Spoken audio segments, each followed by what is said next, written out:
What if the foundation of God's chosen nation was built not on saints, but on sinners? What if 12 deeply flawed brothers born from rivalry, betrayal, and heartbreak were the ones chosen to carry the promise of heaven? Today, on Jesus Stories, we take you beyond the surface of names you've heard into the hearts of men you've never truly known. These were not perfect leaders. They were broken sons, a deceiver, a murderer, a dreamer, a betrayer, a warrior, a priest, and yet, God used each one. The story of Jacob's 12 sons is not just ancient history. It's prophecy wrapped in family drama, divine destiny hidden inside generational pain. So before there were 12 tribes, before there were 12 disciples, there were 12 brothers.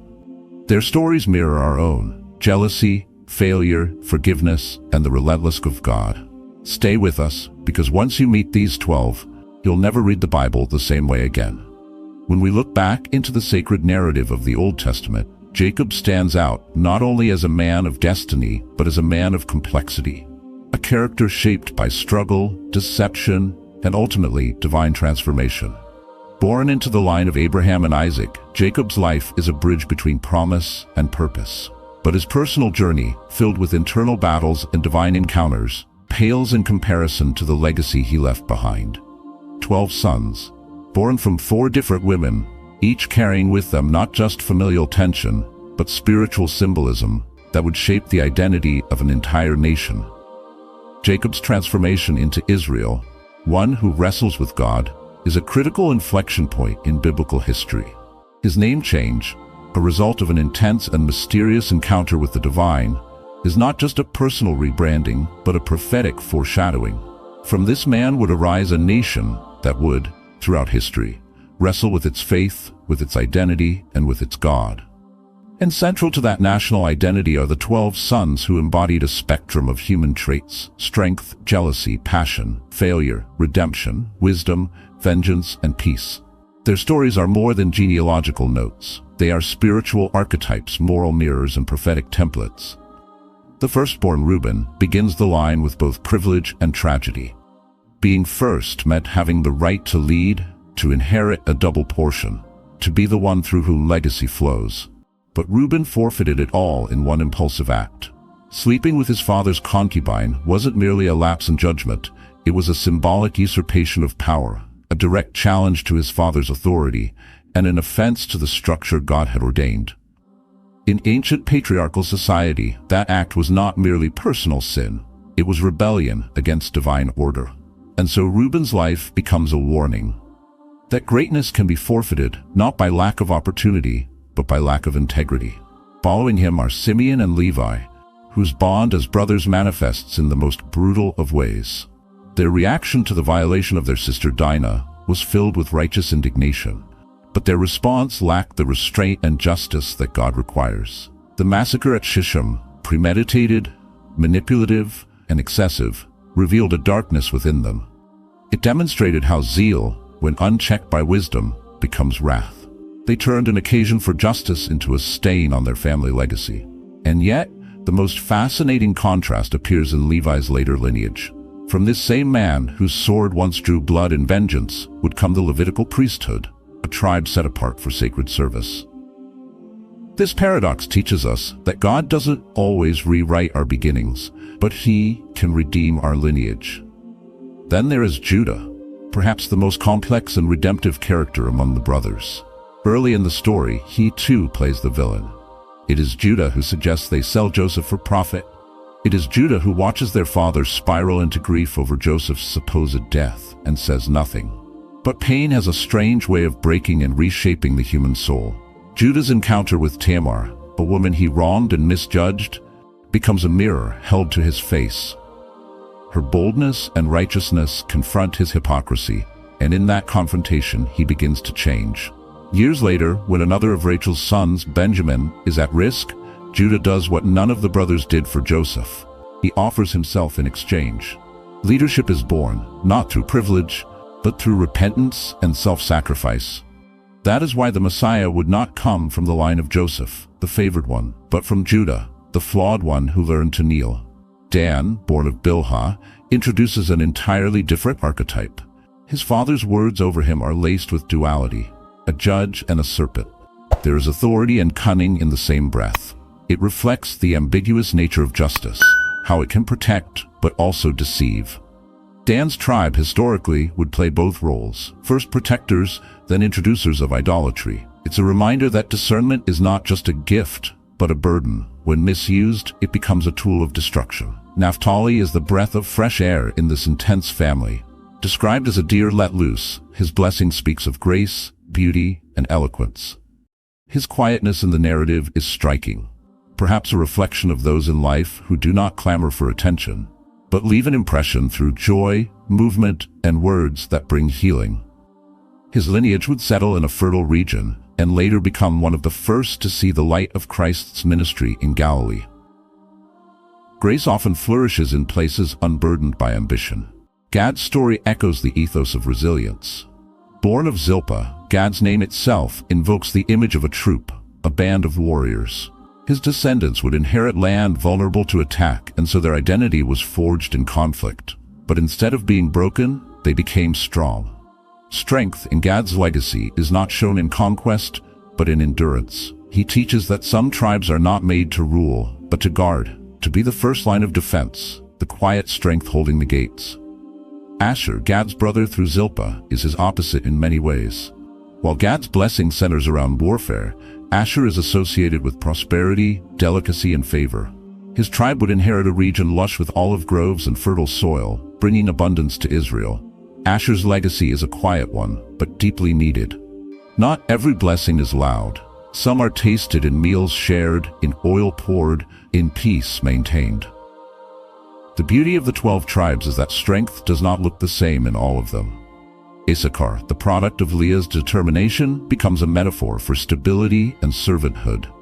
Compared to his brothers, Issachar seems subdued, but his depiction as a donkey lying between burdens suggests someone willing to carry responsibility, someone who chooses the yoke of duty rather than the crown of glory.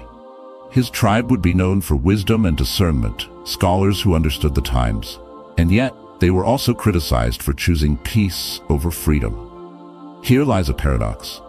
In choosing comfort, did they sacrifice calling, or were they the glue holding together what others tore apart? Zebulun, Issachar's brother, found his identity near the sea. Jacob's blessing over him speaks of ships, of borders that touch Sidon, of movement and commerce. Zebulun symbolizes expansion. He represents the outward gaze of Israel.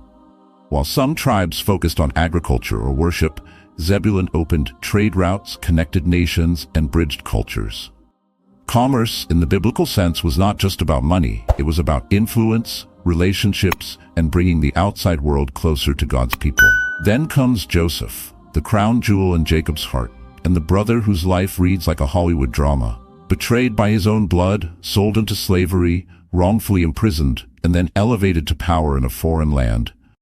Joseph's arc is the embodiment of providence.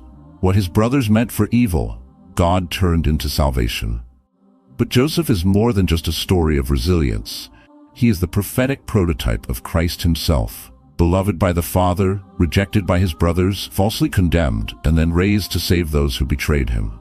His ability to forgive, not after justice, but instead of justice, is what separates him. It's why his sons, Ephraim and Manasseh, are doubly blessed. Joseph represents redemption, not just as a concept, but as a lived reality. And finally, Benjamin, the youngest, the most protected, the last son of Rachel. His story is quieter, but his role is pivotal. Born in sorrow, renamed in strength, Benjamin becomes a bridge between grief and hope. Jacob loved him deeply, perhaps too deeply, as a living reminder of his beloved Rachel. Yet through Benjamin, God shows that sometimes the smallest, the most fragile among us, carry the weight of restoration. When Joseph tested his brothers, it was Benjamin's vulnerability that revealed the transformation in their hearts. And though Jacob feared losing him, it was Benjamin who became the symbol of reconciliation. Taken together, the 12 sons of Jacob form a divine mosaic, imperfect, complex, yet purposeful. None of them were flawless. In fact, most of them were tragically flawed. But God didn't need perfection to build a nation. He needed availability, transformation, and willingness. From betrayal came brotherhood. From failure, forgiveness. From violence, redemption. The tribes of Israel were not built on virtue alone, they were built on grace, and through their stories we see our own. We are not merely reading history, we are reading prophecy. In their jealousy we see our envy, in their courage our strength, in Joseph's forgiveness our calling, in Judah's repentance our hope.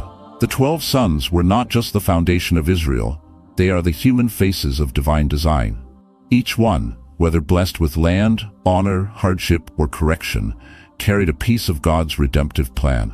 And centuries later, when Christ would choose 12 disciples to carry the message of salvation, the pattern would repeat. Flawed men called into holy mission.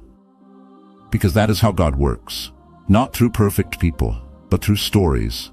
Stories he is still writing. To truly grasp the significance of Jacob's sons, we must move beyond mere biography and into the realm of legacy.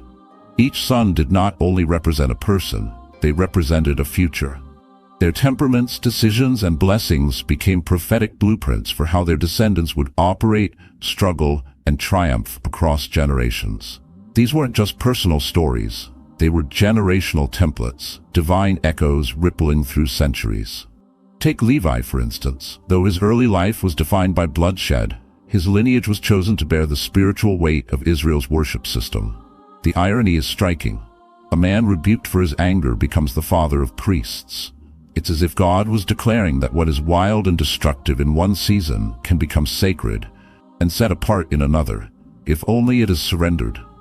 From that tribe came not kings, but caretakers of God's presence. The Levites would be scattered throughout the land, just as Jacob prophesied, not as punishment, but as divine strategy. Their dispersion wasn't exile, it was influence. Then consider Judah again, not simply as a person, but as a spiritual axis. His transformation from selfishness to sacrificial love is not just a moral example, it is a messianic foreshadowing. The Lion of Judah isn't a symbol of power alone, but of earned authority. His descendants wouldn't just wear crowns, they would carry crosses. It's from Judah's line that David came, and from David, the Christ. And Christ, like Judah, did not begin in outward glory. He too was rejected by his brothers. He too stood as a substitute, offering himself so that others might live. The typology is not coincidental, it is theological artistry. Joseph's legacy likewise transcends biography. His story is less about success and more about sovereignty. Sold, silenced, forgotten, Joseph is the archetype of unjust suffering. But through that suffering, he becomes a savior. He feeds the nations during famine. He forgives the very ones who betrayed him. In this, he mirrors the Christ-like spirit in a deeply profound way. But perhaps the most powerful part of Joseph's story is his perspective. "You meant it for evil," he says to his brothers, "but God meant it for good." That one sentence encapsulates the mystery of providence, that God can work through human failure, even sin, and still bring about redemption. And what of Benjamin, the youngest? His story may lack conflict, but that in itself is revelatory. He represents innocence preserved, love fiercely protected. And though his tribe would later produce both heroes like King Saul and dangerous rebels, Benjamin remains a symbol of unity, someone through whom fractured relationships are healed. His presence is the final test for his brothers. Would they betray him too? Or would they protect what is precious? And when they choose to protect, redemption is unlocked. Moving outward from the core stories, the tribes formed by these 12 sons evolved into living institutions, each carrying the DNA of its founder. Zebulun, for example, became a merchant tribe, one that faced the sea and looked beyond borders. Their vision was international. They were connectors, bridge builders, diplomats. In a way, Zebulun reminds us that not every calling is spiritual in a priestly sense. Some are sacred in their ability to connect cultures and bring provision through industry and trade. Issachar, on the other hand, found calling in contemplation. Often overshadowed, this tribe provided Israel with wisdom and discernment. According to tradition, men of Issachar understood the times and knew what Israel ought to do.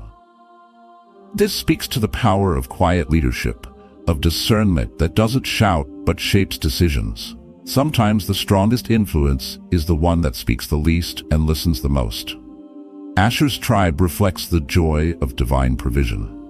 They were blessed not because they fought hard, but because they stewarded well.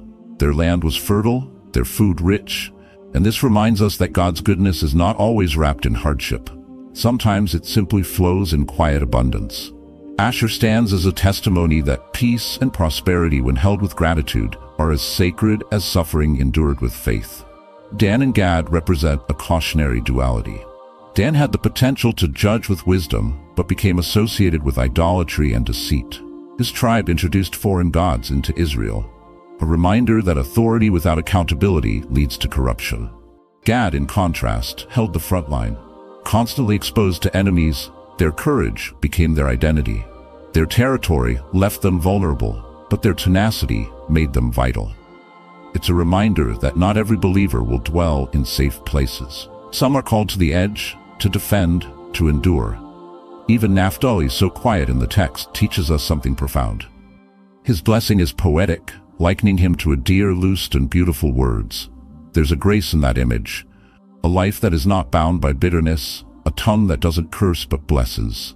In a family defined by conflict, Naphtali's peacefulness is a breath of hope. We need those who write poetry in the midst of war, who dance when others march. Together, these 12 form not only a nation but a narrative, a tapestry woven with contradiction and covenant. No one brother had it all. No tribe was complete in itself, but collectively they became Israel, he who wrestles with God. That is the secret. Israel's strength was not in perfection, but in perseverance. In the midst of generational sin, there was generational promise. In spite of violence, there was redemption. These men, flawed, favored, and formed by grace, show us that God's kingdom is not built by saints, but by sinners transformed. 12 brothers, one fractured family, and yet the blueprint for an entire kingdom. What began with deception and dysfunction became a symbol of divine design. From Judah came kings, from Levi came priests, from Joseph came deliverance, from Benjamin, restoration. And somehow all 12 names, flawed, human, messy, are written into the very gates of the New Jerusalem. That's the beauty of grace, because if God can use them, He can use you. On Jesus Stories, we don't just tell Bible stories, we uncover how your story fits into His. So if you found yourself in Reuben's shame, Levi's rage, or Joseph's perseverance, know this: God is still writing. Subscribe for more, share the story, and let someone else know your past doesn't disqualify you, it prepares you. 12 sons, 12 tribes, one Redeemer, and a place in the story waiting for you.